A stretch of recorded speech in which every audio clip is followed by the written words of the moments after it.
1947 August മാസം 15-ാം തീയതി ത്രിവർണ പതാക ആകാശവിധാനങ്ങളിലേക്ക് പറന്നുകൊണ്ട് ഇന്ത്യയുടെ ഹൃദയത്തിൽ ഒരു സ്വാതന്ത്ര്യം ആലേഖനം ചെയ്തു.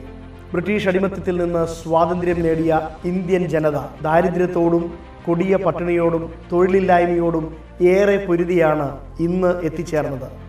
വികസനത്തിൻ്റെ വിവിധ ദൃശ്യങ്ങൾ ഇന്ത്യയിൽ സ്വായത്തമാകുമ്പോഴും ഇന്നും സ്വാതന്ത്ര്യം പ്രാപിക്കാത്ത കൃഷിഭൂമികളിലെ കർഷകരും പണിശാലകളിലെ പണിയെടുക്കുന്നവരും അധ്വാനവർഗത്തെയും ചേർത്ത് നിർത്തിക്കൊണ്ട് വിദ്യാർത്ഥികളെയും ഹൃദയത്തോട് ചേർത്ത് നിർത്തി പറയട്ടെ, തൊഴിലിടങ്ങളിൽ തൊഴിലുള്ള സ്വാതന്ത്ര്യം ഹൃദയങ്ങളിൽ തുളുമ്പിക്കളിക്കുന്ന സന്തോഷത്തിൻ്റെ പാട്ടുകൾ കൊണ്ട് ചുണ്ടുകൾ നിറയുന്ന ആ നല്ല ദിനം നമുക്ക് ഓരോരുത്തർക്കും സ്വായത്തമാകട്ടെ.